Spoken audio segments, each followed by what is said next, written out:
I appreciate Oh, indeed. Okay, we're live there on YouTube and Facebook. Just waiting for a couple more seconds to go live on Instagram. And we should be in the house, Levi. It's going to be a beautiful thing, man. Indeed. And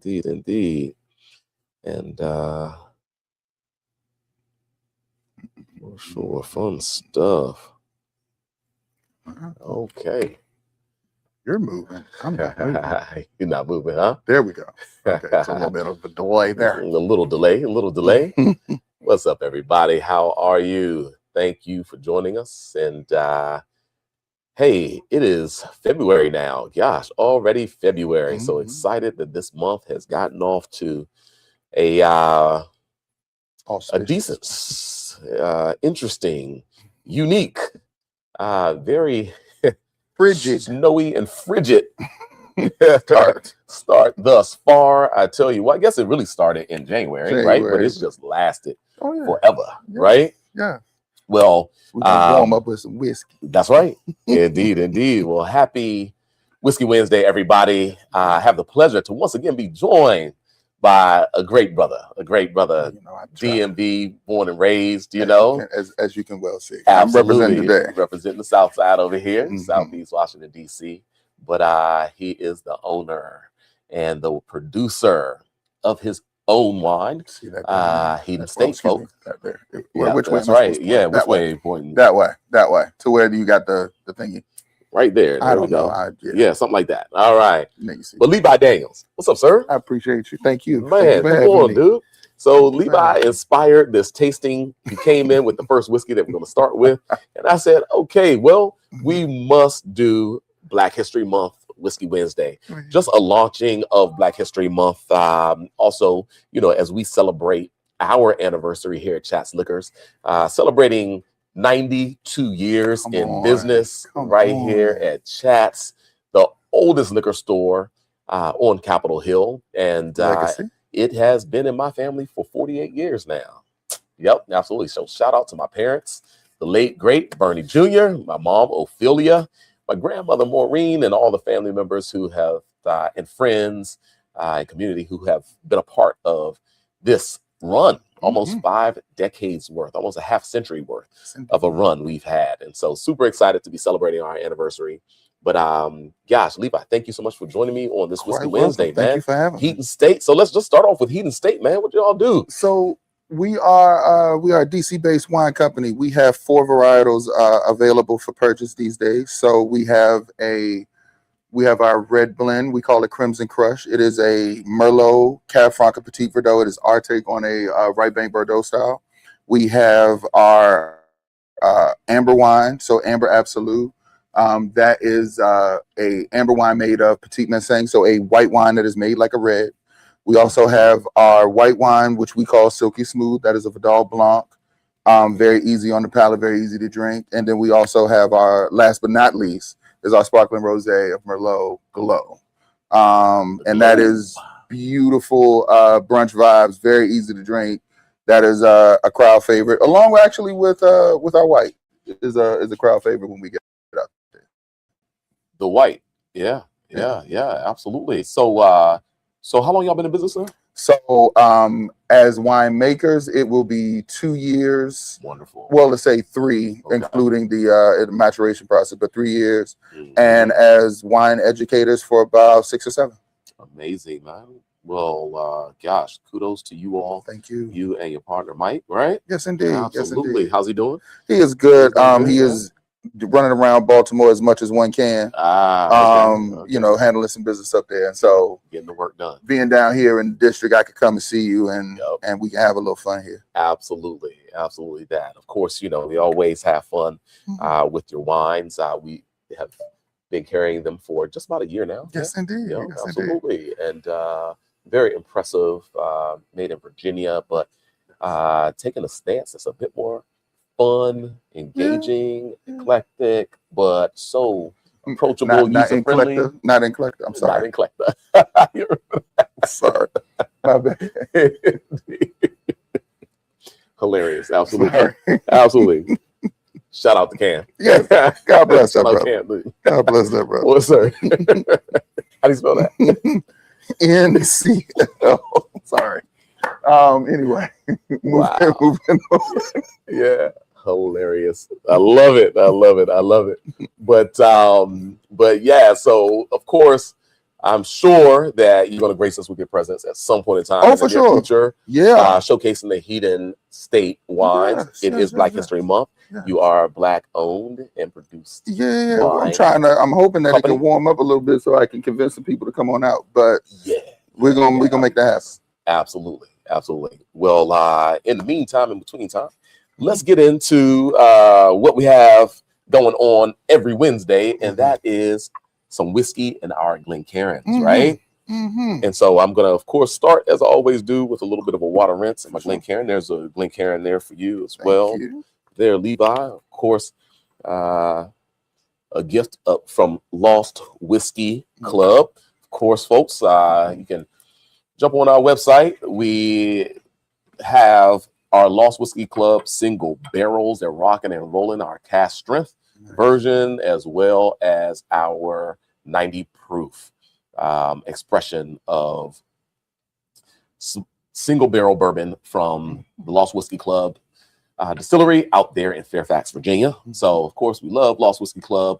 Shout out to Nick, who is a Capitol Hill resident. So it is a Capitol Hill thing, between Nick and Chats. Come on now, Capitol Hill. And also to Mark and Matt out there at Lost Whiskey Club.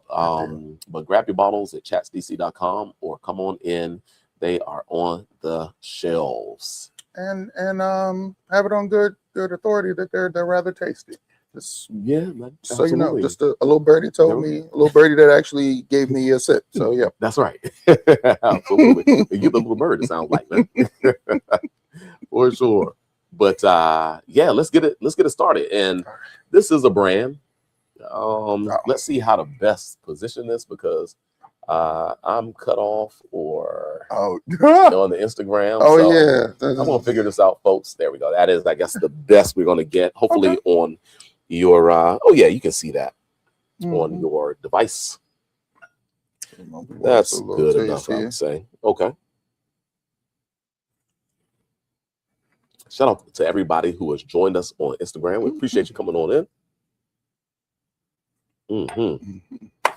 So let's go. So we're going to start with Mercer and Prince here. Absolutely. So Levi came by. I was like, "What's up, bro? Thought we were gonna be drinking some wine." I'm looking like, but I know it's what Whiskey day Wednesday, it right? He says, "Man, I came with whiskey today for Whiskey Wednesday." Because we are multifaceted people. Indeed. So it is not only wine here. For sure, eclectic. Hey, well, cheers, bro. Cheers. Thank you. So this is fun stuff. Of course, a Black-owned brand. All these brands are Black-owned. This is ASAP Rocky. And it's Canadian blended whiskey, right? Distilled, a Canadian blended whiskey, right? Yeah. Distilled in Canada, distilled and aged in Canada. And it's finished with Japanese Japanese Mizunara casks.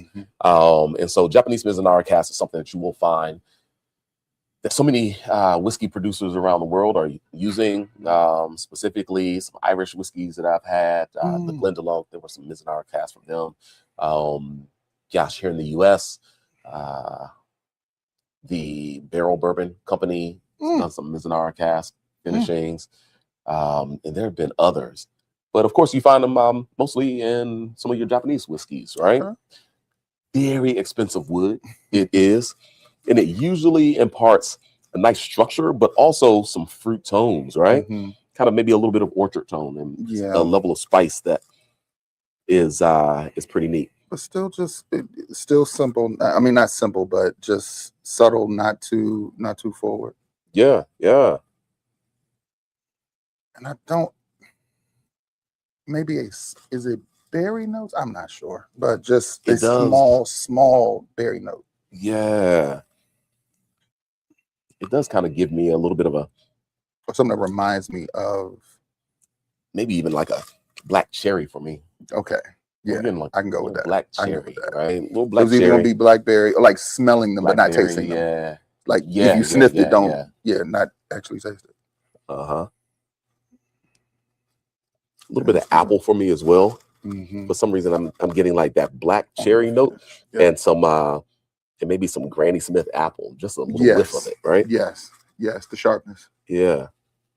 But then the oak is there, some of the vanillins, a little bit of spiciness. Mm-hmm. Reminds me of probably more anise. Maybe not. I don't know, something like that. Something that would remind you of that. Okay. Indeed. All right, tasting. Well, I don't know. Well, it smells good. Let's taste it. Find out, right?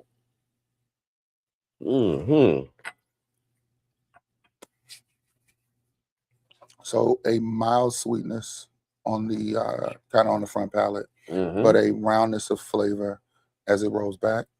Very, very much easy to drink. You get some of the cherry on the finish, not the black cherry that you talk about, but just a regular cherry on the finish. Absolutely. Some people that I've talked to do liken it to Crown, but I don't know how close that is. Really? Okay. Maybe like some of the richness that you get, right? In the mid palate.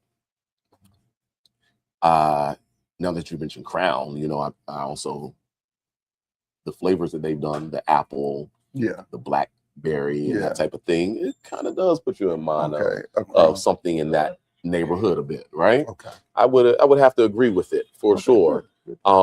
It's how's it going? How are you? Good to see you. So good to see you. Thank you so much. Sorry. No worries. You're good. You're good. It does put you in mind of that. Maybe I haven't had Crown in a long time, but maybe it's a little bit lighter than Crown. Yes, it is. Yeah. There's a nice little freshness that you have here. And a little finesse from that Mizunara cask. So the sweetness is maybe dialed back just a bit, right? Yeah, let's give it a little go. I gave myself probably too small of a pour, but we'll make up for that. I'm over here slow sipping, man. I'm over here slow sipping. But yeah, solid stuff, man. Yeah. I think relatively easy drinking. I would say that, you know, I haven't followed this brand as closely. I've had it before though, like in the past. I think it's like a Gallo. Is it a Gallo product? Probably. I know it's at RNDC. I think it's a Gallo product. And so I'm sure that they're working with one of the bigger names as far as the makeup for sure of the brand and all. It comes with, to show everybody, it comes with cups on both the top and the bottom, the base of the whiskey. Let's demonstrate that coolness. It's kind of a transformer. And I wonder this one here. Okay. And that one came off pretty easily. Let me have this one. All right. No, do they feel pretty secure when they're on there though? The top one, no. The bottom one, yes. I would. Okay. Yeah, the bottom one, just probably because it hasn't been taken off as much. Right, it hasn't been taken off as much. Yeah, I would say that it has a slightly smaller base, so you wouldn't want that bad boy to topple over once you had a couple drams of it, right? But a neat design for sure. It is plastic. Yep. Of course, that I guess helps for you not to break them. Right. But if it was glass, I would be pretty boss. You know, if it was like some crystal. And I'm sure there'll be some $100 bottle. Right? Yeah. $120 without question. Yeah. So maybe they'll get to that point. All right, well, let's rate it. Let's rate the, what's it called? The Mercer and Prince. Absolutely. What do I want to rate this one? Yeah. Please, you rate it first, and oh boy, because I know I'm usually a softie on this, so I am cool with out of being 10 points, right? Yeah, I'm cool with being in the 7.5, 8 range. 7.5, 8. Okay. We got to pick one. Let's do 7.5 because I think I think it's a solid whiskey. I don't wanna overhype it. But I think it is a very solid whiskey and definitely worth a buy. At least worth a try. And at the price point, it shouldn't set you back, too much. Yeah. All right. So 7.5 for Levi. It's gonna give it a 6. Watch. No, man, I'm not going to give it a 6. I'll give it a 6.75. See, 6.75. gotcha. I think it's a fine whiskey. I do think that it gives you some of the flavor profiles that you'll get from a vast array of whiskeys, Canadian whiskeys out there, as far as the base whiskey goes. The Mizunara cask finishing. Nice touch, I right? wonder if it's a little bit more used, right? Not as fresh, or maybe even Okay, so older, because not it as much doesn't of the impart as much of the intensity of the Mizunara and structure as maybe sometimes it can. Right. But it keeps it approachable, right? And maybe keeps the folks who are kind of more so in the party mode want to have that for fun, fun time. Definitely good to share. Right? Yeah, shareable, super shareable. I mean, they give you 2 cups with it, right? Right. Then it fits into that arena, right? So for that, I give it a solid 6.75. It's not something that I think a whiskey aficionado is going to collect. It's more so one of those things. ASAP's doing his thing. Let's party. Let's take it to the Friday night event. Yeah, you can definitely, if you have a get together, a kickback with your friends and whatnot, you can definitely bring that out, and you won't get very many complaints. Yeah. I think it'll be a crowd pleaser, right? So yeah, that's our rating of the Mercer and Prince blended Canadian whiskey. Is finished in Japanese Mizunara cask, and it's 80 proof.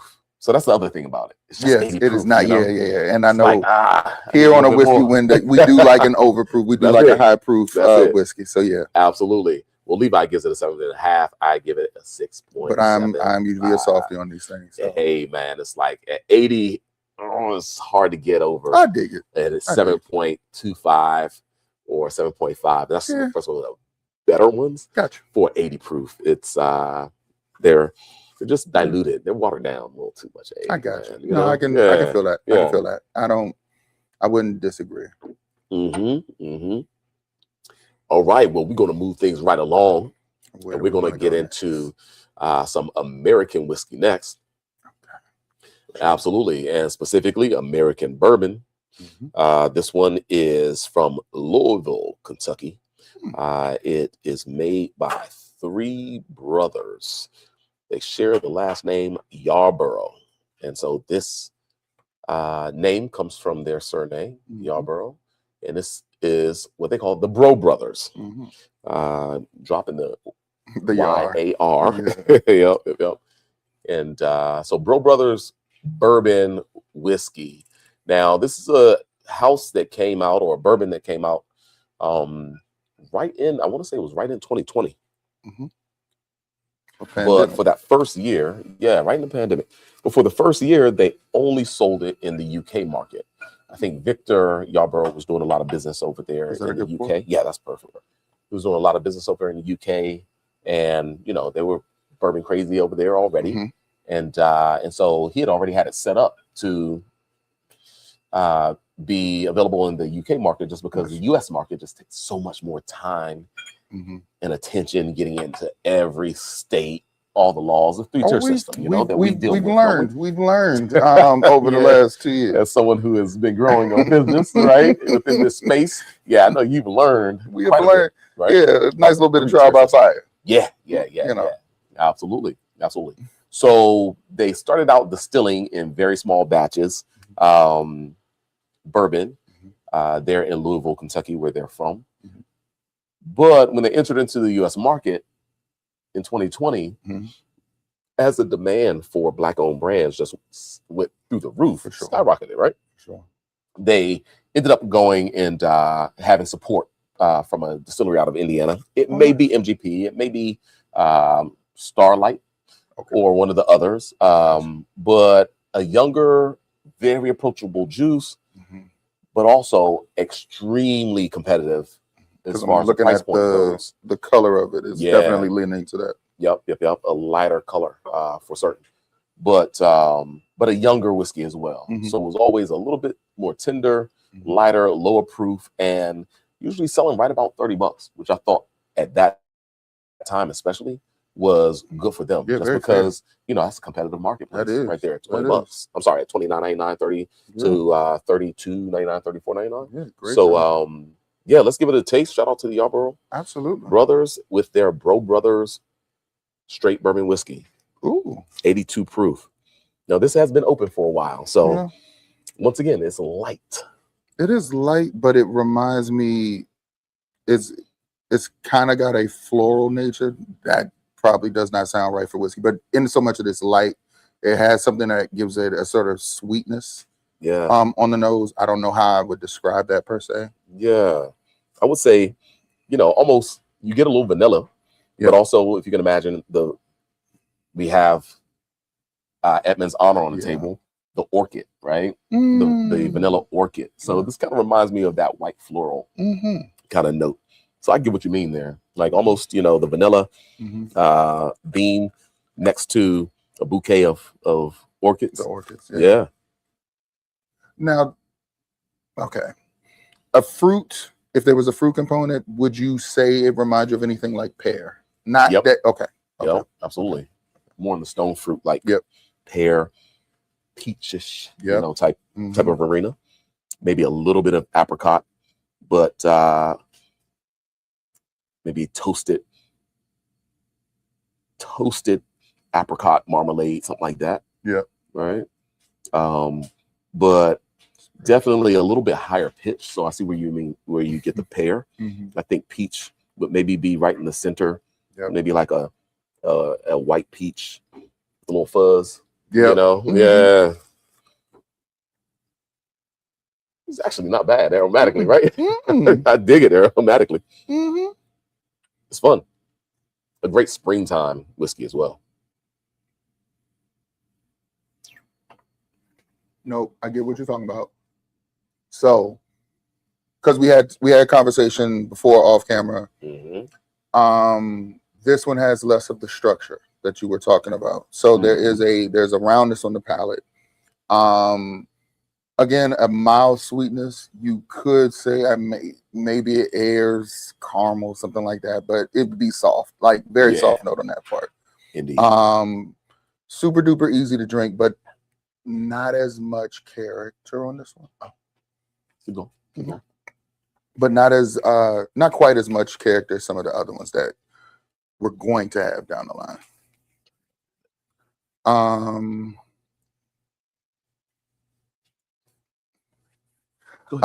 Keep going. But let's see. I'm trying to think what else.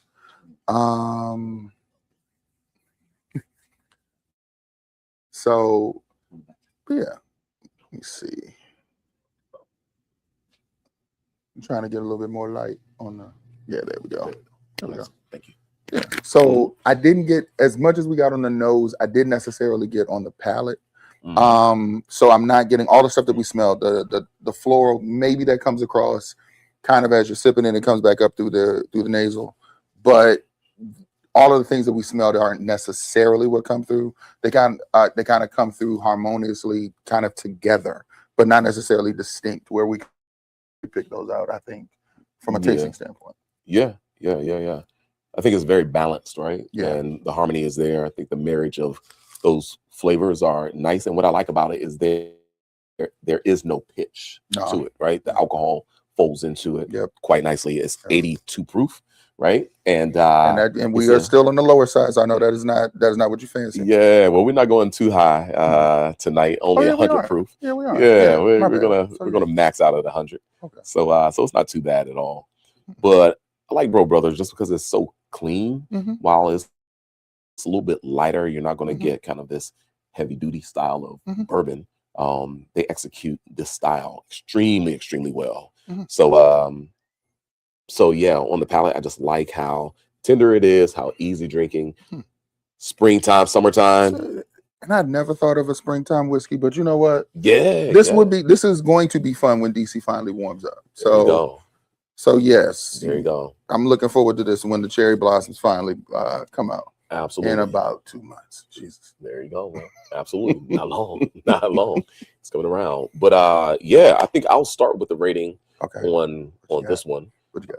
For Brough Brothers, it's simple, but well executed, in my opinion. Okay. Because of that, I'm going 7 out of 10. You know what? I was actually in the same place. You're in the same place. Nice. I may need to adjust my rating on the Mercer and Prince. So if I can retroactively adjust it, let's go back down to maybe 7-ish, because I don't want to rate it higher than this one. Nah, I can't do it, man. I know, keep it as is, but let's say I do like this in the same way. It does something different than what Mercer is trying to do. It does. Yep. But yes, it's a lighter fare, very easy to drink, but at the same time, giving you some dimension that could make this fun for you, or at least interesting for you. It is another one that you take to the kickback. I think, and it is another one that could be a crowd favorite. And I don't know that I want to mix this very much. Really? I want to have it neat, but that's me, because I like it. I like the way it tastes, but some other people may want to. Yeah. Well, I agree with that. I think, just having it as is, having it with a cube, like I say, during springtime, summertime could be fun. But then having it kind of as a whiskey spritz of some sort, or with kind of a cocktail that will add a little bit of a floral or a bit of a citrus, then it could be so easy. We're talking about paper planes earlier, what have you, for a very high kind of flavor profile, very light expression. But you know what? But I probably wouldn't use that as no, you're right. I wouldn't necessarily use it. You could, but it's going to be a very mild, very mild, like almost a whisper of whiskey. A whisper, yeah. There you go. For a low ABV cocktail, you can use that. That's what it's gonna be. Yeah, indeed. But yeah, absolutely. So that's our rating right there. For the Brough Brothers straight bourbon whiskey, 82 proof. Of course, Brough Brothers is located out of Louisville, Kentucky. Shout out to the Yarborough brothers. Levi and I, we both give it a 7 out of 10. Indeed. Good start, man. Yeah. Good start to the show. That's not bad at all. For sure. And we're going to what? Alexander James. Yeah, let's just go ahead, over to the Alexander James next. So what can you tell us about this little Chi-Town magic right here? Oh, indeed, I got to visit Chi-Town for the first time last year. Ah, okay. So I had family right outside of Chi-Town. I didn't go as often as I would have liked to, though, to really have the fuller experience, right? But for certain, it is quite the town, man. Quite the town. Good food, right? Here, man. Very good pizza, food. Great vibes, Yes. Great atmosphere, and gosh, you hear all of the. And I love that they have the same sort of friendly competition between the various parts of their city as well. You'll have your west side folks and your south side folks talking trash in the same way uptown and south side folks talk trash to each other. So I enjoyed that. I enjoyed that very much. Absolutely. Well, let's taste some. You like that? Yeah, but I went too fast. But yeah, I'm gonna come back to that. Okay. Well, Jesse Stewart Jr., the owner, founder, producer of the Alexander James bourbon whiskey. He does a bourbon and he does a rye whiskey as well. And he's based out of Chicago. He has a lot of family out here in the DMV area, though. But the neat thing about this production, as I was saying, maybe about the Brough Brothers, Alexander James, when we move on to the Arthur Wheeler, as well as the Edmond's Honor, these are all Indiana distilled spirits, right? And then they will bring it to the respective locations and do finishings or other things on it to make them unique. Or they'll just kind of bottle in small batches, and it's straightforward. So we definitely do pick up maybe older whiskey here than the Brough Brothers. I think for Brough Brothers, they were touting something quite young. Now, of course, if you are producing a bourbon that's under 4 years, you must state the minimum age of the whiskey. In the Brough Brothers, and at this time, I don't know, it may have changed since then, but it was aged a minimum of 1 year. Oh, wow. Yeah, so super young. Exactly. Of course, all bourbons have to be aged in brand new American white oak casks, so they all get brand new American white oak casks. But we jump from minimum 1 year all the way up to minimum 4 year, right? Absolutely. So quite the change in just the barrel intensity and getting some more of the nuttiness. But I got the alcohol more. I could smell it more. Yeah. And it's not that much of a difference in ABV. We're talking 44 versus 42, right? Percentage wise. Yes. 82 versus 88. Where are we here? Oh yeah, 90. I'm so sorry. Oh, Alexander James, 90. I can look right up here. Okay. Yeah, so from 82 up to 90. Yeah. And we're actually going to drop back down to 88, I think, for the author. They were okay. Yep. I transposed those. Absolutely. But for some reason, I just wanted to have in my head, I think the Arthur Wheeler needs to come after the Alexander James. Okay. For some reason in my head. Maybe because it's just a little bit older or it's a little bit rounder or something. I don't know. So let's see what we get though.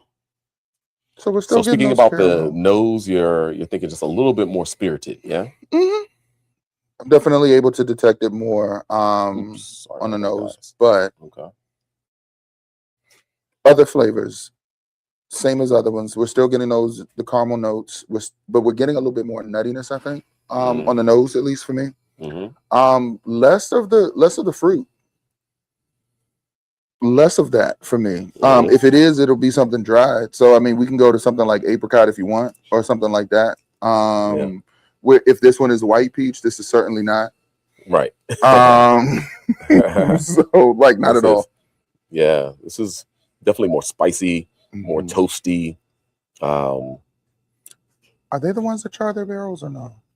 So they all will have a barrel char, but different degrees, right? So it's possible that for the first one, they do a lighter char, maybe a level 2 on that one, where now we head into likely level 3. Right. The first one may even be a level 1. I don't know. That's pretty light, so it might be a level 1.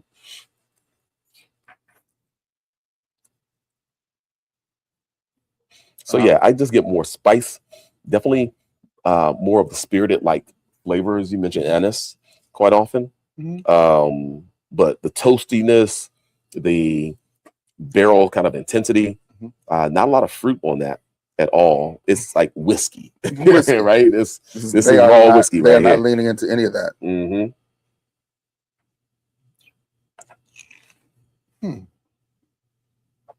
Okay. So now, for me, when I taste it, actually, it does match up very well with what we were saying on the nose. It is whiskey. The spice is not coming from those flavors as much as it is coming from the alcohol for me. Because there is a mild, let's say a mild burn, but like it's not that bad at all. But that is something that will hit you. You'll notice right at the back, but it'll hit you right at the back of your palate. Front palate is very easy. Still, let me check. Is this a roundness of flavor or the sharpness? Shout out to Storyteller Mo. What's happening? Black-owned brands in the building. So it starts out a little bit sweet on the front palate, but then as it goes back, that's where you get some of the spices, where you get some of the burn. But it's not, and burn is a bad word, but you just get a little bit of that warmth, I guess. We'll say that. Yeah. Because it doesn't burn. You just recognize it. For some palates, though. Especially for 80 proofers, folks who are drinking Jack, maybe even Jameson or what have you, then that's maybe that would be their reaction. Would be their adjective for it. No, that is fair. Yeah, that's fair. Yeah, so I just didn't want to steer people away from it. Because it is still something that you can have. I don't think, now it's funny, now that we've tasted 2 of them, this might not be the one that I would take to the kickback per se. Well, hold on. I would take it for something different. This one can stand up to Coke and things like that in a way that the first 2 might not. Yeah. So for mixing. So if you're ready to mix, or if you'd like to, I think this one does fine with that. It can punch back in a way that I don't know that the first 2 do very well. with the punchback. Yeah, they would like to. They would like to. Official term, folks. The Right, punchback. right. Indeed. They are going to want to be had on their own, I think, so that you can taste them better. But this one can actually stand up to being mixed with some things. Also, the alcohol kind of component is going to come through a little bit more, so it will be. I mean, of course, with it 90 proof, it's going to be a more alcohol forward drink. Still not as much as we would have for your higher proof, which we'll get to closer to the end of this one. Yeah. So, I yeah. agree, man. Yeah. So what's your rating? let's do that now. It's okay. I hate that I'm still in a similar place. I'm still in my 7 range, but I'm in my 7 range for a different reason. Because I just think it does what it does well. Let me think. Where do I want to be on this one? Just to make sure it's not the same, let's go split the difference between the first two and let's go 7.25 or something like that. Okay. We'll split the difference on that one. But this is different. The first two, if we're going to talk about the first two, these are ones that are lighter fare because they're lower proof and they're something that you might want to have neat or on the rocks or with a big cube. This one is one you could do that. You're going to want to let that ice kind of linger for a little bit. It'll help it to balance for you. Or you can mix it with Coke or something else sweet, and you can have a nice little quick cocktail for yourself. And I think that's the way this shines. So you're going 7.25? Yeah, I'm gonna go 7.25. Okay. Well, I love your explanations, man. And your palate, right, is on point. This is the wine guy. He makes wine, right? So of course, he is breaking down the flavors of the whiskeys. Once you start with the wine, it's just hard not to just enjoy the aromas, the flavors, the finish, and so forth, right? Absolutely. Yeah. So much enjoyment to be had. So I think that this one maybe isn't quite as nuanced and complex. It gives you a high rye bourbon expression with a little bit more of kind of a rusticity about it, right? Ooh, rusticity. We used our big words today. Yeah, a little rusticity. You know what? We're not going to worry about it. Leave that for Aquila, and we will do what we do. Indeed. So I think it's a whiskey that, as you mentioned,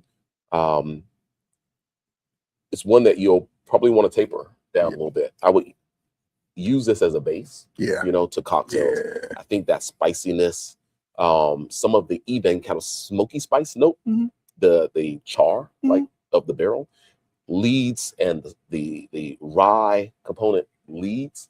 It's not green, which is great. Right. I don't get any bell pepper, grassy like characteristics, but it doesn't quite give you the amount of roundness, the fruit, the savory characteristics that would make it as optimal for a sipping experience. But for cocktails, I think it can shine and show out in that. Now, remember what you said about the Brough brothers? Brough brothers. You said a lighter cocktail like a whiskey spritz, something like that. This is definitely leaning old fashioned, very much. Yeah, for sure. This is definitely old fashioned. When you need the whiskey to show out. Needed to show up. It is definitely old fashioned ready. That is where this will shine. Absolutely. That is what you would want with this one. So true. And so for the Alexander James.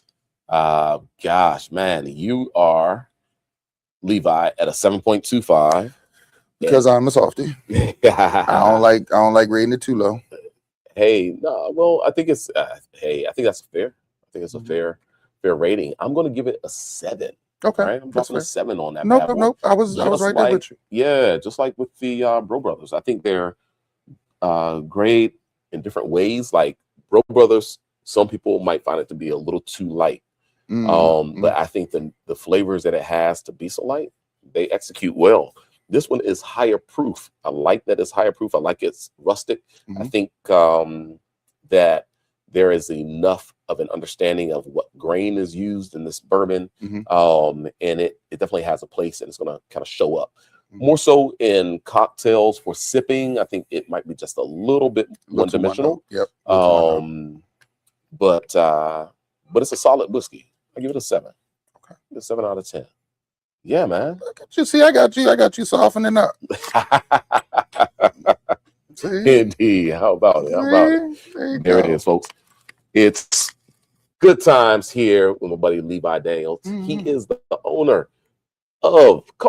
He and Mike of Hedon State Wines. Absolutely. A DMV favorite right here. So just in case you're interested, www.hedonstatewines.com. Check us out. If you are on IG, go ahead and hit us up at Hedon State. Give us a follow. We've got some things coming up that we're working on, and so you'll see a lot more from us as the year goes on. So just keep an eye on us. Beautiful, beautiful. HD, what's happening? Cheers to everyone. Thank you so much, brother. Same to you. Cheers to you. Cheers to you. Cheers to you. For certain. And yeah, let's get at it. What's going on, Champ? Champ just joined the building. So this is next. Join the show. Yeah, we were at the halfway point. So let me just show off a couple other things, right? Super excited right now because, of course, I mentioned it a bit ago. But if you have not picked up your bottles yet of the Chats Liquors Lost Whiskey Club single barrel cask strength or 90 proof bourbons, they are high rise styles. They're right over 7 years old, and they are special, folks. They're special. Hand bottled by Lost Whiskey Club. Of course, we all know M-Dog Stennett, Matt Stennett. He bottled those up for us. They are drinking extremely well. They were bottled the Friday before Christmas. And literally over this last month that they've been in bottle, when I crack those bottles now, they just are tasting so delicious. Right now, they're on sale. Come on and get them. They are going to be gone this month, you know, our anniversary month, as we celebrate 92 years in business as Chats Liquors, 48 years in my family. Then, yeah. That is very cool. We are happy to have our name, Chats, on Lost Whiskey Club bottles for the first time ever. So really cool, really cool, really cool. Thanks so much to everybody at Lost Whiskey Club. And let me just pin that up just a little bit bigger. Go to chatsdc.com to grab your bottles, For sure. or come on by in person. Grab them off the shelf. You get to see the man, the myth, the legend. Hey, and we can taste a little bit. We're going to definitely share a dram with you if you come on by. Now, see, that's incentive for you, right? Indeed, indeed, indeed. Well, now I think we also have to just make mention that Civic on 8th is now open. Shout out to Rhonda Elaine Fox and the crew over there at Civic. Let's start sharing that screen with you. Civic is a destination, a beverage destination. It is the newest entity to Barracks Row, right here at the corner of 8th and E Street, Southeast, Washington, D.C. And it's the brainchild of Rhonda Elaine Fox. Shout out to Rhonda. Thanks so much for bringing the energy and passion to our block. And with her history here on the Hill, of course, coming from Capitol Hill, one of the youngest women chiefs of staff, I think, ever. She's done so much in this city for the nation. Came off the previous or the last campaign, building out the largest women's coalition ever for a presidential campaign. She was the director of women's engagement for the Biden-Harris and then Harris-Walz campaign. And she's not only did magic there and just gathering people, gathering women especially, under the cause, under the banner, really elevating the conversations, right? She now has her own location right here Nice. on Capitol Hill, Civic on 8th at 501 8th Street Southeast. And it's a gathering spot, folks. Come out, get your work done. It's a third space. The most amazing coffee. The cocktails coming soon. But right now, 8 a.m. to 2 p.m. Grab a seat. The locations, the spaces, there you can take your option. You can have a community table. You can have, you know, a sofa vibe. You can be in the window and kind of have some high tops or low tops. So pick your space, come early, grab your cappuccino, grab your coffee, and just enjoy yourself for sure. It's such a vibe. Get down there and do some work. Yeah, man. Because I haven't. I usually am in the house too much with the since I get to work from home. But I might have to do that. Right, absolutely. Please do. Come on down. All right. Well, we're gonna get back at it, folks. We're gonna get back at it, but just take a look at the space. Yeah, it's cool vibes over there. Black history every day. Yeah, man. Indeed. Let's go. Shout out to Nala, who's doing amazing things on that espresso machine. Oh my gosh, I'm trying to find a picture of her like working her magic. And so I think this one might be cool. Yeah. I think she picks up from Nala. Nice. Yeah, it's a great crew, great staff, folks. They're passionate, they are energetic, they are ready to meet you, they're ready to share their passion in their craft. So kudos to them. All right, back to the whiskey, man. You down with that? Okay. Yeah, I have no issue. Let's get back. I need you to clean out your glass. I sure do need so that we can sip that agua. Water rinse between the sips, everybody. It is also helpful so that they don't pour us out of this store. Hey, man, absolutely. Absolutely. You know, as it goes, drink responsibly, people. That's it. Well, folks, we're doing bourbon, but this is a local producer right here. This is the Arthur Wheeler. Yes. 1932 commemorative Washington Commanders bottling right here, folks. Washington Commanders the official whiskey. Authorized their name, logo, and so forth on this whiskey. And this is the first edition right here. They call it first quarter.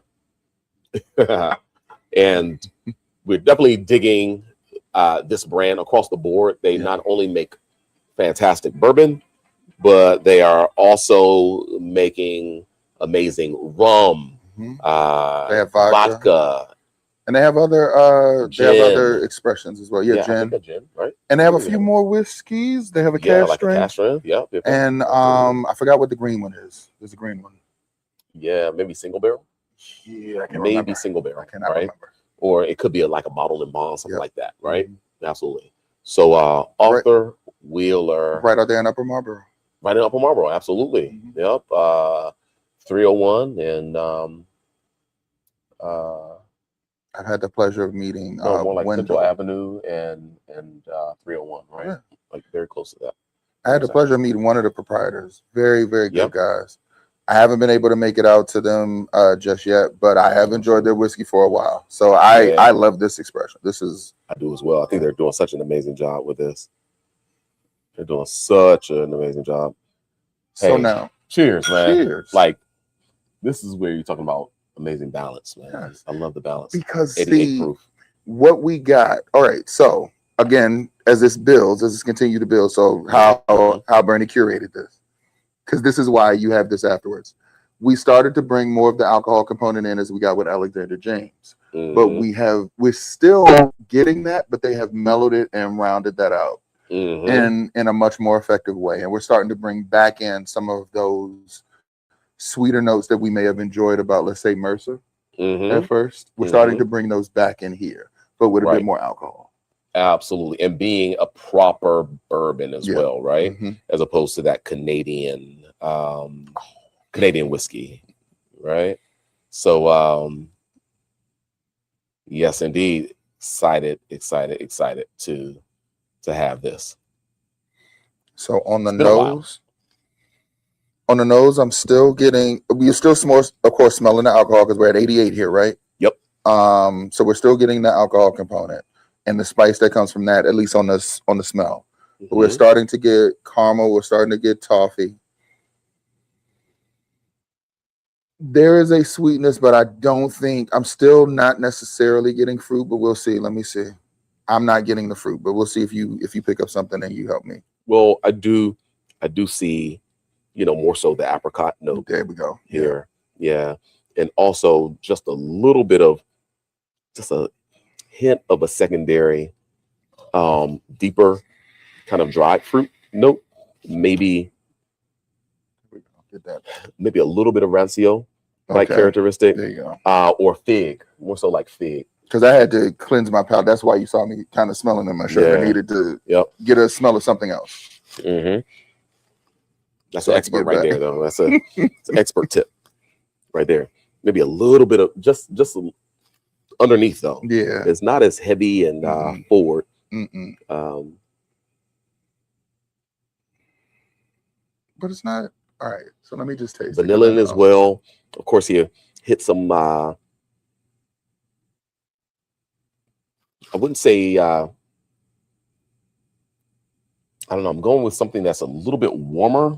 But that is the spirit note. I will kind of maybe just leave it at the spirit note, because that is an accent of the flavor profile that's not offensive at all, because all the other flavors kind of surround it.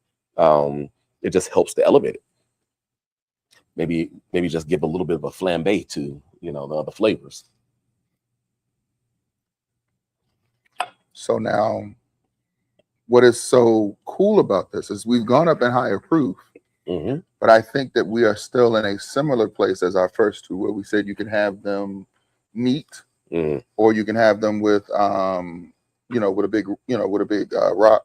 You could have those things. You could do that with this too. Now the problem is, because it is so balanced, I don't know how much. I don't want this in an old fashioned. I want something where I could taste this a bit more. So I'm not quite sure what that is. And I know neither of us are the cocktail people. I wish Mike was here. I'm not a big cocktail person. I wish Mike was here, because Mike would school us a little bit. But yeah, I am the type of person that I definitely like my whiskey neat, or maybe on the rocks sometimes. And I think this is excellent to have that way. Yeah, I'm drinking this neat, but of course it's cocktail friendly as well. But I would say it's the theme here is commanders, right? And so, like, to really play up on something, to play it up across the board with any type of celebration, especially during the season or what have you. You can pretty much make all your classic cocktails with it, without a doubt. It's gonna hold up. But I'm drinking this neat, man. And I think from a flavor standpoint, it does to me thread the needle in the area very well. So I will say, if you understand this region and you understand this area, there's no one whiskey drinker, but I think you can appeal to a broad cross section with this one. And so you can get some of your people. They start to bring in some of the people who are fans of higher proof. But they don't alienate the folks who are maybe a lower proof. Correct. And I think it's kind of deft hand that they had with this one. Yeah. Oh, it's a high rye bourbon. It shows that all, but the layers, you get enough age there that it's almost starting to hit some of those secondary like flavor components. The mature like flavors. So once again, the dried woods, right? A little bit of tobacco. Now starting to come forward, the oak, the kind of spirited wet oak like note, right? That's coming forward, not necessarily just the younger grain like characteristic, but yeah, enough complexity here where it holds you. There's a mild, if there is any warmth, it is definitely warmth on the back palate. Yeah. It does not burn. There is a bit of spice that you will detect on your palate. kind of like weak hot sauce, not in the same vinegary way, but in that leftover burn that you get from, I guess, capsaicin or whatever. But that is what you kind of get on your palate. Yeah. I would like this in a simple cocktail though, or just not even a cocktail, maybe mixed drink, something like that. Yeah. So very, very simple. Okay. So are you going to rate this one first, or do I have to? No, I'll go ahead. Cool. I'll go ahead and rate this one first. And I also like that this is very competitively priced as well. Yeah, I would say, yeah. right? Yeah. This is one of those buys that even with it being we in the 40-50 range for this? Man, you know what? I probably shouldn't speak too soon. Fair. Yeah, okay. Sorry. Just in case, right? They've had a change of heart, and because I know they've actually differently since they've won awards for this one. This one, I think, because when I talked to them last, they had gotten gold for this. Ooh, see? They got gold for this, and they got gold for a couple of the other ones. That's right. Well, I will say it's right about that $50 mark, right? Right about that $50 mark, which is super, super fair for something of this quality level. Yep. Yeah. It's good. So I'm going 7.5. Okay. Yep. I'm a jump above you as more of a novice in this space. I'm going to say I like it as an 8. All right. Let's say you are with this one, you are getting in more to the intermediate zone. This is not necessarily beginner. Not that you couldn't have it as a beginner whiskey drinker. Right. I don't know that you appreciate it as much at that point. Yeah. So as you get more knowledgeable, as you develop your palate, I think you'll begin to appreciate this a bit more. It's my personal opinion, but yeah. Okay. Well, there it is. Absolutely, man. It's a good whiskey. We need to get some more of this in. Arthur Wheeler. They're right out here in Upper Marlboro, Maryland. It's actually my hometown right now, right? But Arthur Wheeler out there in Maryland. Indeed, Upper Marlboro. But yeah, they do a fantastic little bourbon that is the commemorative official Washington Commanders bourbon. And 1932, of course, that's when those Hogs first got started, you know? Back when they were the Boston Braves or something like that? How about it? Yeah, but yeah, that's going way back. Way back. But, of course, 2 years after that, Chat's Liquors was opened in 1934. So, you know, we go talk about the OGs. Okay. Talking about the OGs right now, right? You know. Absolutely. Hashtag legacy. Amen. Well, that was fun. That was fun.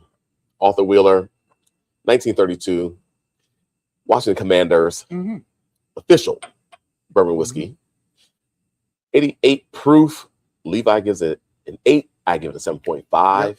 Folks, it is good stuff. We like it.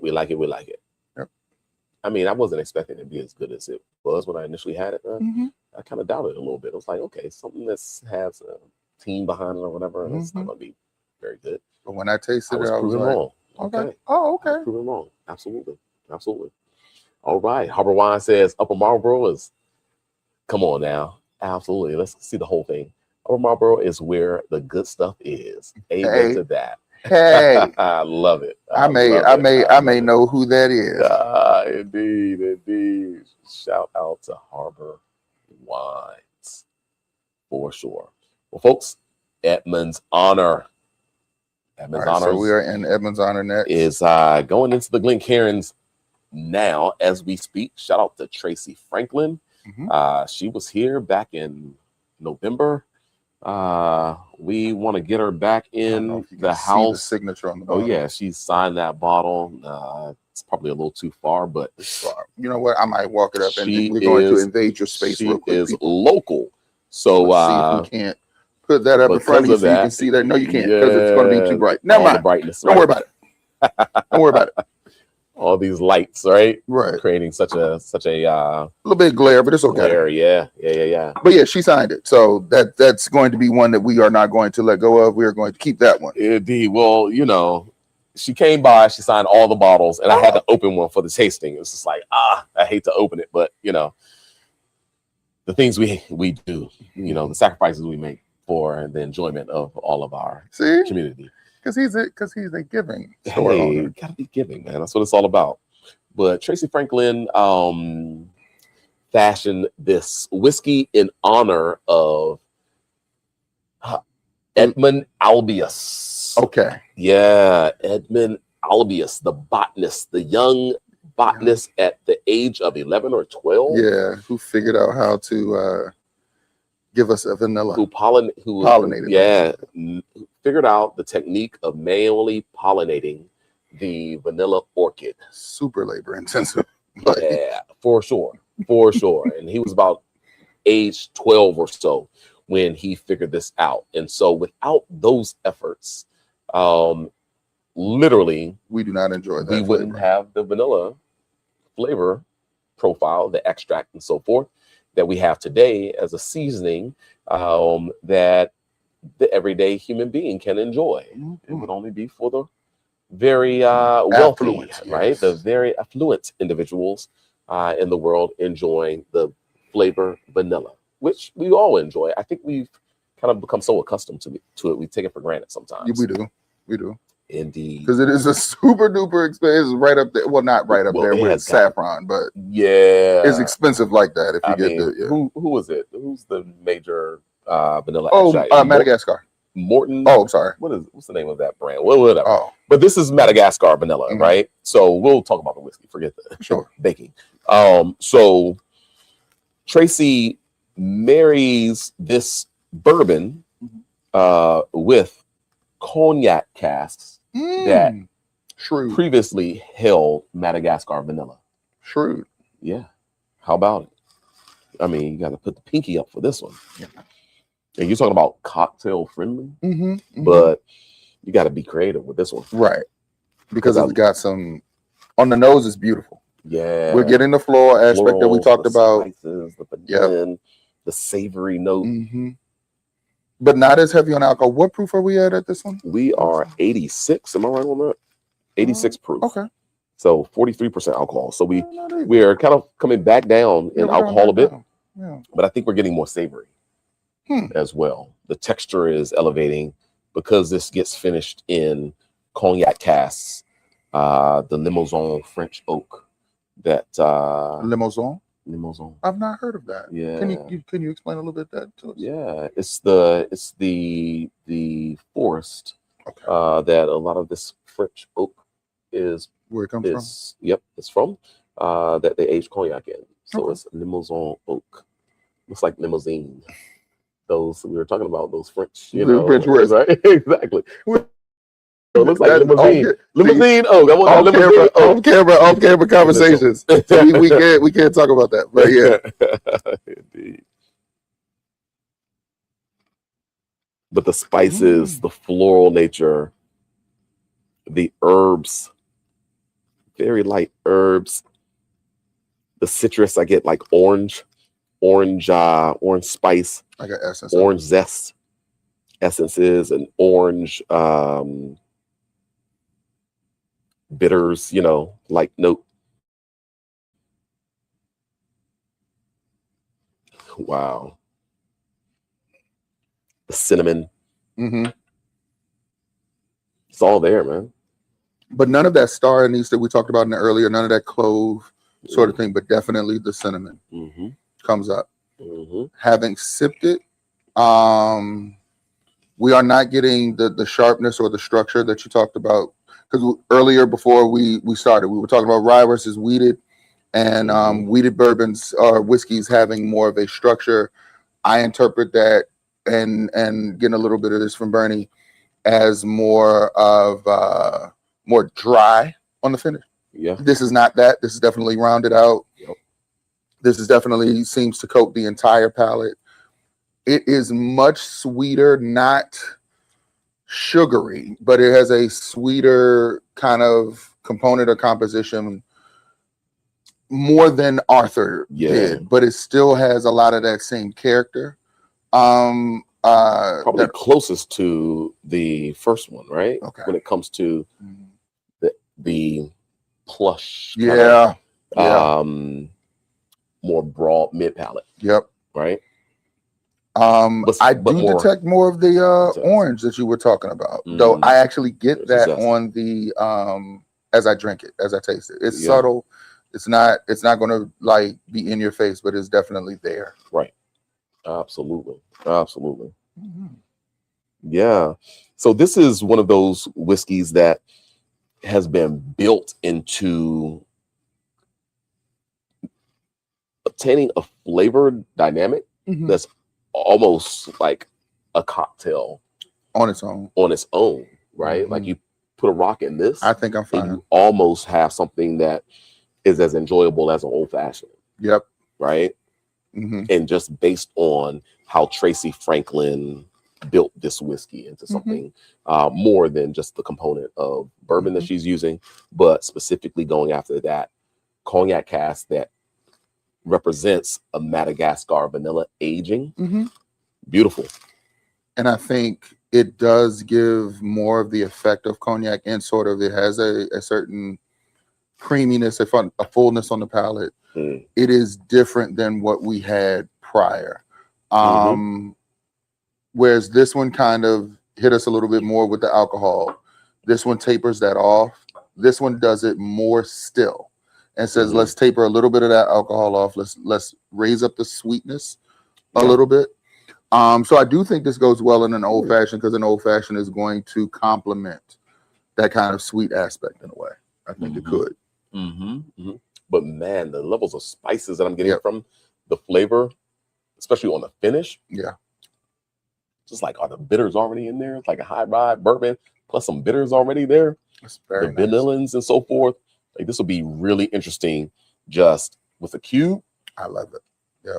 And a little twist of orange essence, right? Like, just on that note alone, it would be good. It could be interesting. You would have a nice time with that, just sipping and enjoying that. Absolutely that. And it's funny where you said the Brough Brothers is more springtime. This one is flexible. This is more anytime. I would say. I think I can go anytime during the year with this. I could do a whiskey smash in this if I wanted to. If I just want to keep it kind of simple and kind of fun. I could also get elevated. I could do a good old fashioned with this, and I think I'm good there too. And I think it operates well at different times of year. So at least if I'm gonna stop yapping so much, yes. Yeah. Absolutely. Well, no, you have the floor because your ratings first. Ooh.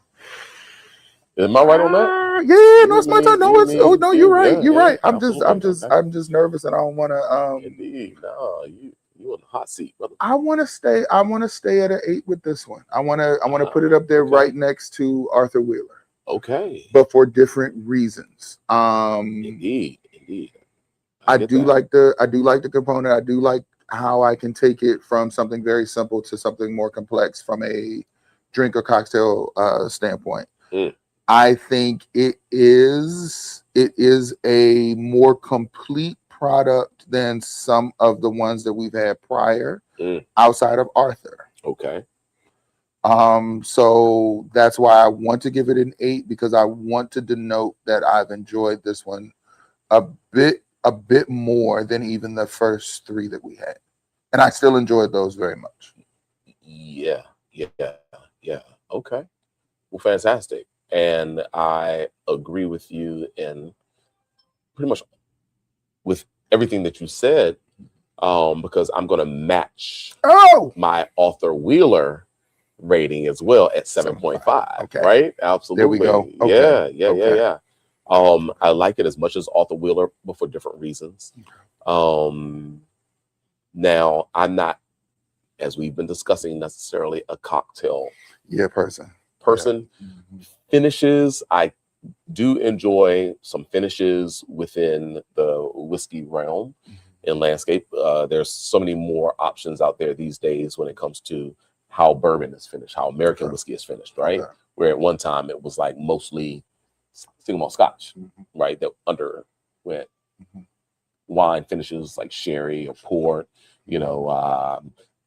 Balvenie, drop that Caribbean cast finish, rum cast finish, I have a tendency to like those. and so forth and so on. But bourbon over the last 10 years especially has really started to get into, I would say 5 to 10 years, started getting into finishing bourbon whiskeys and rye whiskeys in a more unique fashion. And so with that said, it just gives you more options, right? And Edmond's honor, I think Tracy, over the number of batches that she has done, she's really dialing it in super well.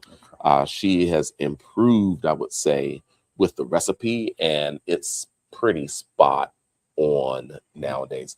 About similarly priced to something like a Arthur Wheeler, right? But with all these extra, finishes, you could have both of them in your collection. It's a fun combination.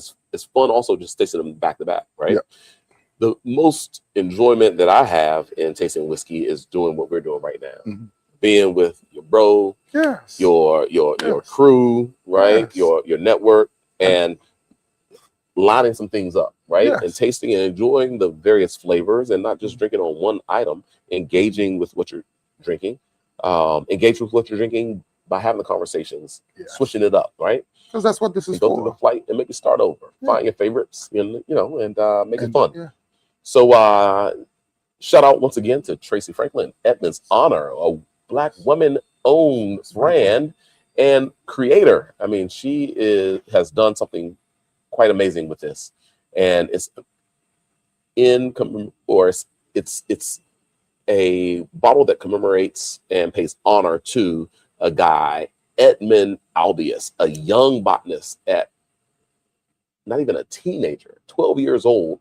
He figured out how to manually pollinate the vanilla orchid so that now we can more mass produce the vanilla extract. And so it's a fun product. It's 86 proof. Levi gives it an 8 out of 10. I give it a 7.5 out of 10. And it's good. It's worth acquiring. We'll have more on our shelves soon. Indeed. Yeah. Every time I taste it, I'm like, yeah, that's pretty good, man. I had it probably a year ago. We were at a festival, and one of the I think it was a gentleman who was a distributor or a fellow liquor store owner. He had it. Clyde?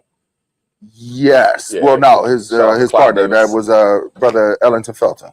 Okay. So we were out with him. He was emceeing an event that we were at, and he introduced me and Mike to it. And that was the first place I had it. And I enjoyed it very much. They are, of course, just fellow aficionados in this space with us. So kudos to them as well. Indeed. And Jay Mons, what's up, bro? I see that you are joining us on the YouTube, and indeed, he's wrapping up that southeast. Yes, indeed. Southeast. Let me say that correctly. That is yes, with the F. And please include the F. Yeah, even though we have spelled it correctly here, please include that. Indeed, for sure. But welcome. I owe you a phone call, bro. By the way, I really do. For certain. All right, let's get back at it. Okay. With the finale, I'm going to add it to the stage. I'm going to go ahead and put it a little bit larger right now. It is indeed a product from the one and only Uncle Nearest Distillery out of Tennessee. Uncle Nearest, we know them for their Tennessee whiskeys, which are pretty much bourbons. But they undergo a filtration process that the gentleman that this bottling commemorates, or the brand commemorates, Uncle Nearest Green, aka Nathan Green, he coined way back in the mid 1800s, set the stage for all Tennessee whiskeys, in that this corn forward bourbon recipe undergoes a charcoal filtration before it goes into barrel. And so It's a charcoal mellowing process. And they call it the Lincoln County style. Now, of course, we have loved Uncle Nearest for the last 8 years now that they've been around. Going on 9 years. 9 years. I think we're entering into their 9th year. So I want to highlight something that I learned from a food historian and also I believe a DC native or area native, Michael Twitty, explained that the carbon filtration is also something that is very much prevalent, or was very much prevalent, in West Africa, where many of the people of African descent in this particular hemisphere would have come from. So Uncle Nearest is continuing a tradition that probably is far older than he was at that particular point. Absolutely. And I did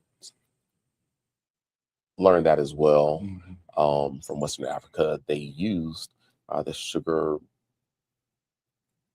beet, maple, charcoal to filter their water. I mean, if you're going to exist, be the oldest people on the planet, of course, you know how to, although we aren't in contemporary, lifestyles that we enjoy today, where we're all drinking bottled water, right?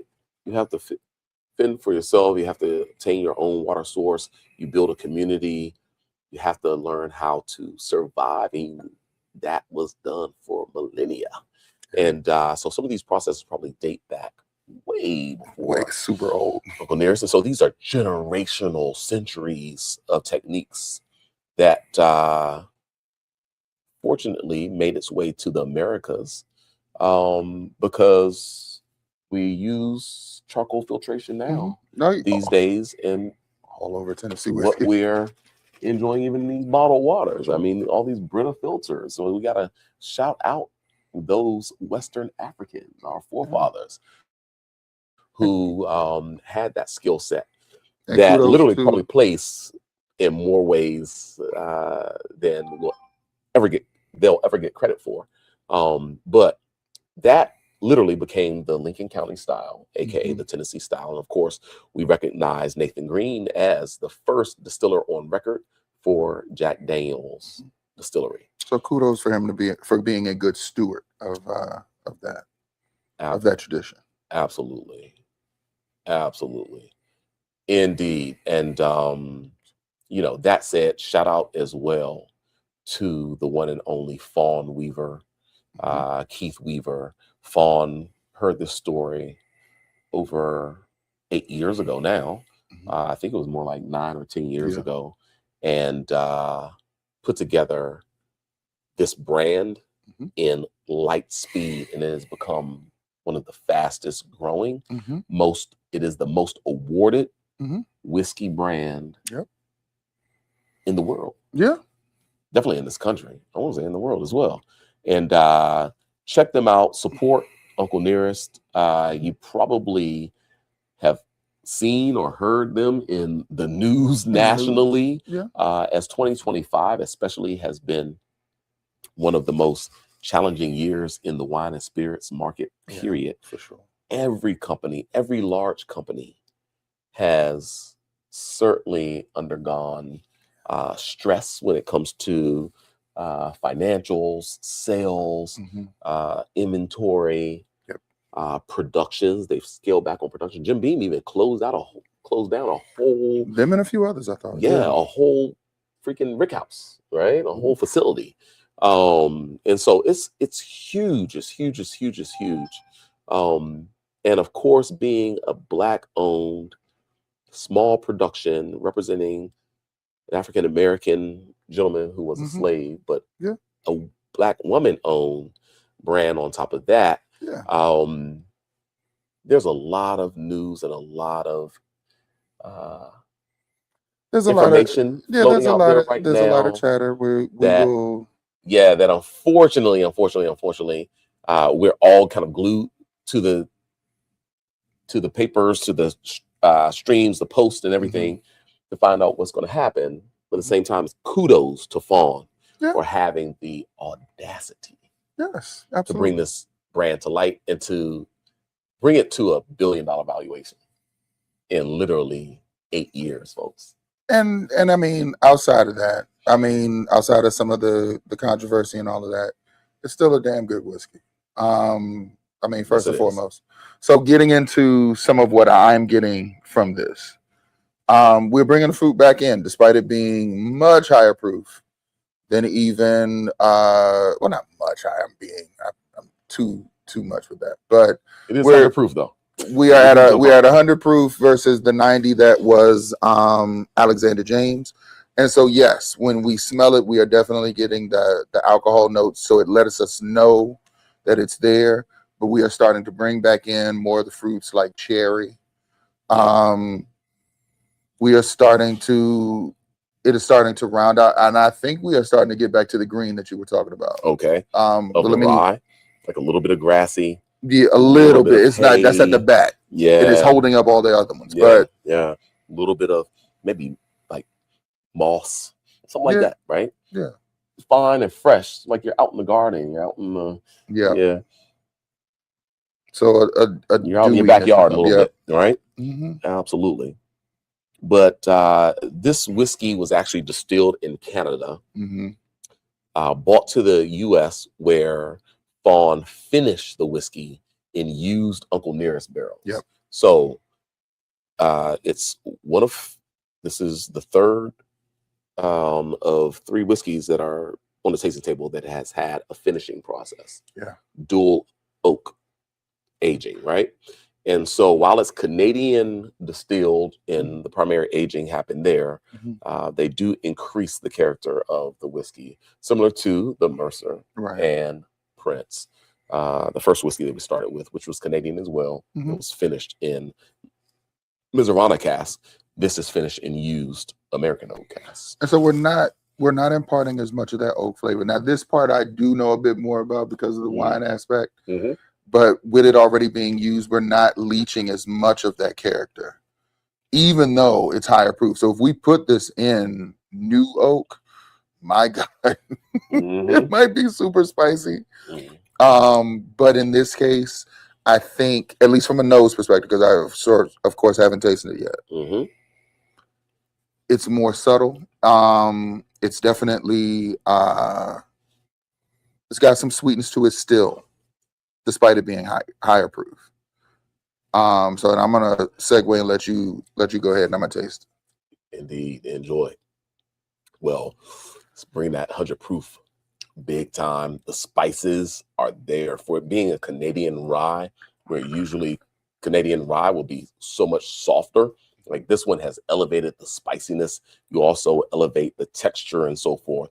The proof point at 100 right now, that first sip, especially coming from that kind of sweeter vanilla finished product, is like, was atomic candy like spice, right? Yes. Yes. Okay. That is a good high analogy level right spice, cinnamon spice. But that is what you get on the back. It's red. Right at the back of your palate. It starts out on the front, very round, very chill, and then we make a sharp turn. Right. Now the crazy thing about it is that I've never tasted it like this. It's never displayed itself like this before. And it's likely just how we've had it lined up in this occasion. Usually it goes a little bit more textured, a little more tapered when it comes to the ABV, not as much spice. But I would get, and I saw it in the nose a little bit, but I would usually get a little bit more of kind of a nuttiness. I did not get that. Peanut brittle, kind of what do they call it? Werther's, toffee and so forth. That's what my expectation was. And I did not really get that this time. At all. At all. At all. But this was one from 12/15/22. Yeah, right. That is a And this one is from 10/28/22. And so I don't know about these batches and how they do that, or if that was just when they printed the bottle, or when they actually produced the product. But it could be neat tasting between these two bottles here, because once again, that's a unique intensity there that once again I really been getting in the past. So now at first I said on the back of your palate. Now for me, it is that spice is right there in the mid palate, but it is more of a burn than warmth, like I was indicating with, let's say, either Alexander James or with Arthur Wheeler. Oddly enough, though, this does not come across as alcohol forward to me as Alexander James did. Right. It is higher proof, so of course it is there, and so as you drink it, you can start to feel it come back up through your nasal passages, and it just lets you know it's there. Okay. But yeah, it's not actually. What is interesting is I like it, of course, a bit better than the Arthur James, but not as much as Arthur Wheeler right now. Or it's right there, probably in the same place as Edmonds. Kind of, but yeah, maybe less than Edmonds right now. If I've had them since I had them together. So I think that is probably going to be my third favorite out of the higher proof ones. Yeah, because Arthur and Edmond for you were the same. Yeah, same rating, right? Yep. Wow. So okay, so now from this bottling, let's pour you a little bit there as well. While the spirit note is still there, I do get a little bit more of that peanut brittle like note in the background, which is usually my expectation for this particular product. I sometimes get that across the board in some Tennessee whiskeys, especially like George Dickel, right? And this one usually shows it off to me as well for some reason. You know what? That changed it for me. Yeah. Wow, it's different. That was different. Yeah, quite different. So because now it's leaning more to where that balance that Arthur Wheeler had. Okay.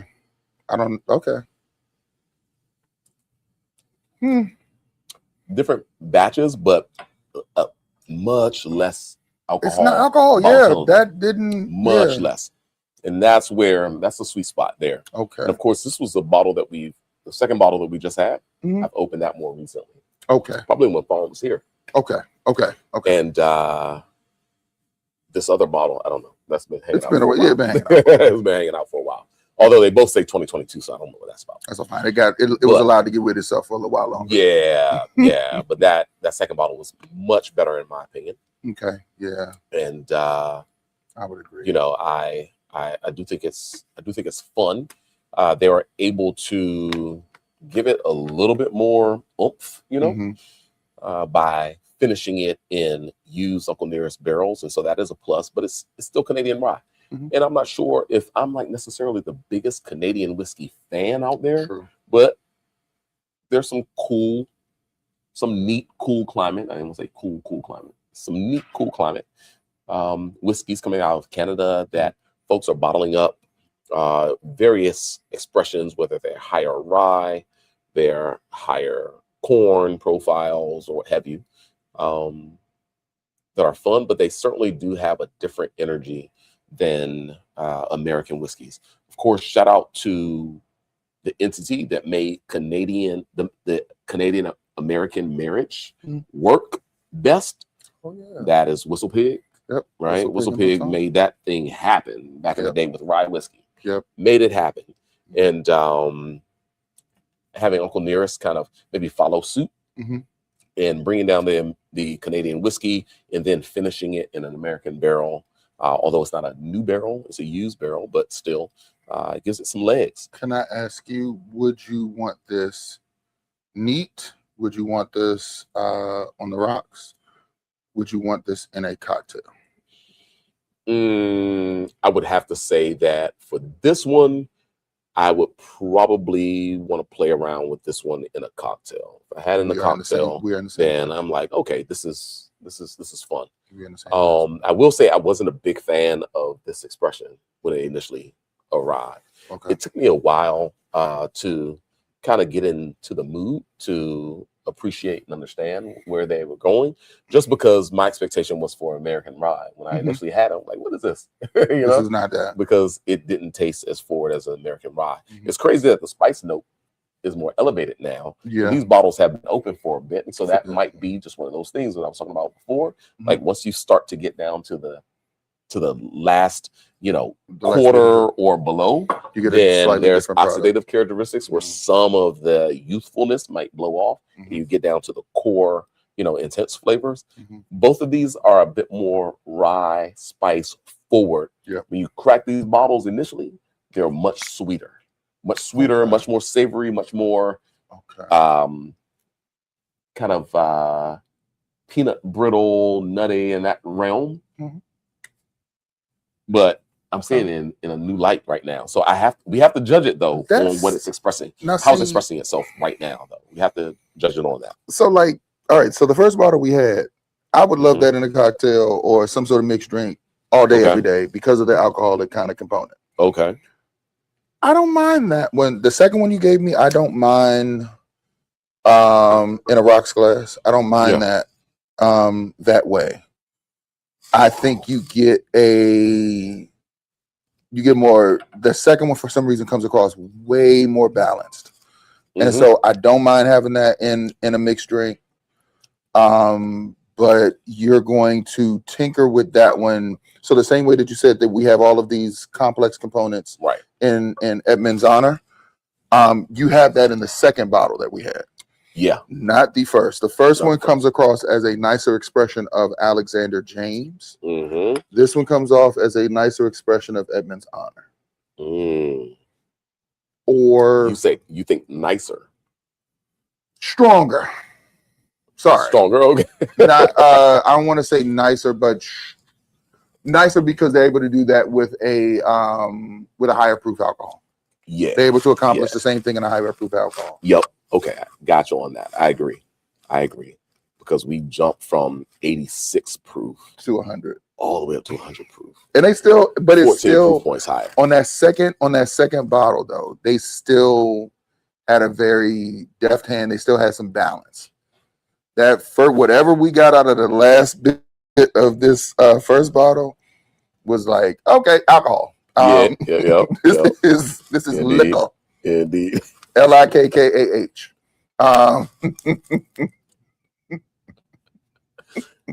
Yes, sir. Just saying. Absolutely. Wow. Well, let's judge off the second bottle. Okay, so because that's the most recent bottle. Yeah. And do I have? Okay, I think I'm up. Oh yeah, good. So I don't have to do it. Okay, all right, that works. So for the second bottle of Uncle Nearest Straight Rye Whiskey, 100 proof. I dig where it is. It's Canadian whiskey. It is finished in Uncle Nearest cask. I probably would still say that it's more cocktail for me. Okay. I am going to have to go off of this particular bottle that I'm drinking right now. For sure. Now, when I opened this bottle, I said, ooh, I probably liked it more than I had liked it in the past. Okay. Probably would have got a 7.5. Okay. Fall was here, it would have got an easy 7.75 just because the vibe was right. Okay. Okay. But right now, 7.25. Okay. 7.25. So this is not my highest rating tonight. Right. I'm going to be in a similar place as you, but I'm not going to go as low because I tend to err a little bit on the higher side. Yeah. So I want this to be somewhere between the 8 that I enjoy and the 7.5 that I also enjoy. So I'm gonna go 7.75. Boom. On this one, split the difference. There it is. There it is. Oh man, that's golden. That's golden and fun. Folks, it's the Uncle Nearest rye. That rye expression. Absolutely. 100 proof. Brought down from Canada. Potent. And placed into American oak barrels that initially held Uncle Nearest Tennessee premium whiskey. And shout out to Fawn Weaver. Shout out to Keith Weaver. Yes. Shout out to Victoria Edie Butler, the great granddaughter or so of Uncle Nearest, Oh, aka Nothing Green. She is the yes. master blender. Her name is on every bottle All right. of Uncle Nearest whiskey because she is the one that signs off on it. Kudos. Good stuff. Levi gives it a 7.75. Yeah. I give it a 7.25, and it's definitely worth checking out. We ran a little bit of a sale on it recently, and whenever we can do that and kind of give it to you at a price point that makes it cocktail friendly, we will do it. Yeah. But it's a premium product. I mean, it's a double barrel product. It's an Uncle Nearest product. Yeah. And it's fun. I will say that fresh cracks are better than how they drink after you get down past the another question for you, or 1/4 mark and just leave it for months. The fresh crack is best. So another question for you though, because remember we talked about these two being very good for the kickback. Take this with your friends. Yeah. It's not too heady. It's not hard to understand. Correct. For your people who may be entry to mid-level. Correct. Do we do that with this, or do we want people who have more of an understanding of whiskey, or more of an appreciation, not an understanding, but more of an appreciation? Yes. Okay. Yes. We do this for those who have more of an appreciation for the whiskey, and we do this for people who also have a bit more of an imagination.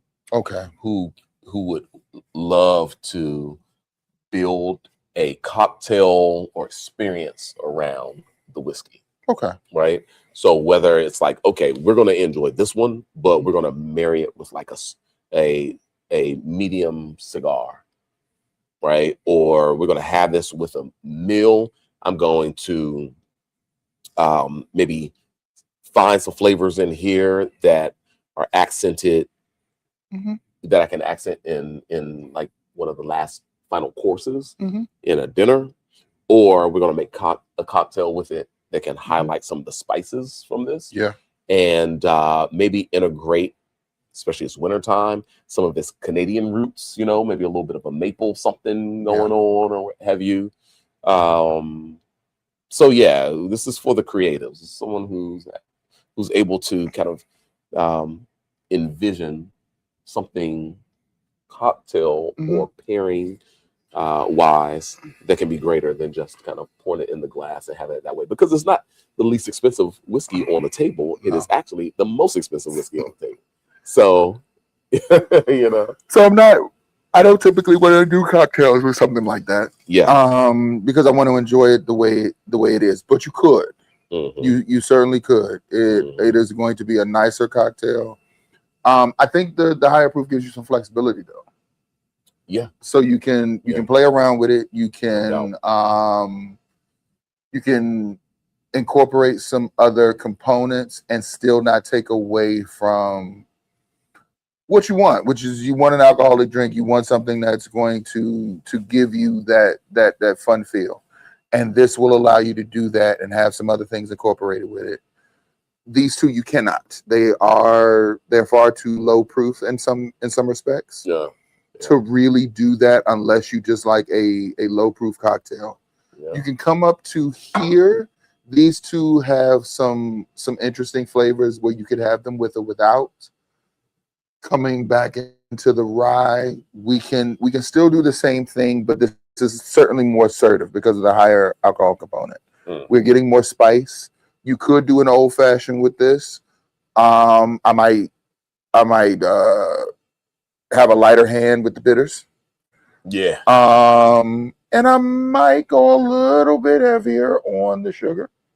I might, depending on what your taste is. Okay. I might go a little heavier with the sugar, and this can stand up to that. Which one is that?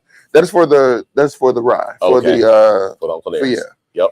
It can stand up to going a little heavier with the sugar. Indeed. Some of the other ones, no. Right. You're gonna overshadow those. Right. All right. Yeah, I agree, man. I agree.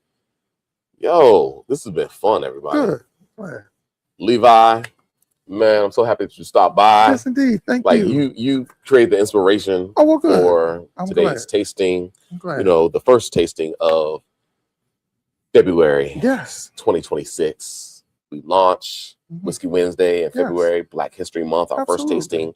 Not only do we have a Black-owned winery being represented here with Hedon State, which Levi and his partner, his brother, Michael own. Michael Good. Michael Good. Yep. Levi Daniels, Michael Good own Hedon State Winery. They produce beautifully crafted, thoughtful, eclectic wines of Virginia. So no eclectic wines for us. No, so spell eclectic. I shouldn't, but I do know how. But yeah. So as we said before, check us out, www.hedonstatewines.com. Check us out on Instagram. We've got some things coming up in the next few weeks and in the months ahead. So just keep tabs on us. There's some few things that we're gonna want to introduce to you, and then also too, coming up soon, as soon as we can schedule it. We're gonna have another tasting here. We had you were home to our first in store. So when we first, because this was shortly after we started. I think you were our first in store. So this will definitely. I didn't know that. Yeah, so you're dropping news on me. So yeah, wow. This was a great place. This was a great place for us to really get started. Indeed. So that's brilliant. Indeed, bro. Come on now. I love what you all are doing, and keep it up. Yes, indeed. We're gonna have you back. Can't wait to do so. Of course, now.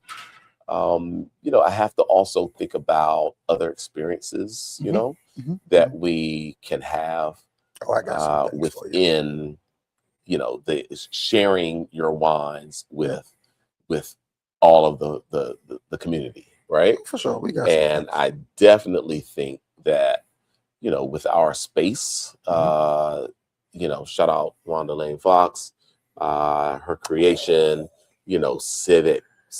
We can have a good time there. Oh man, an opportunity to really sit back and enjoy Civic on 8th. That would be a great time. It's such a special place. It's just open. Tomorrow will be 1 week. Open last Thursday, and tomorrow will be another Thursday. Congratulations! Indeed. Congratulations! Well, I should say they open. They open. Like I'm just the help. I sweep the floors. You know what I mean? Okay. I'm just the help. I just sweep the floors. Okay. Well, look.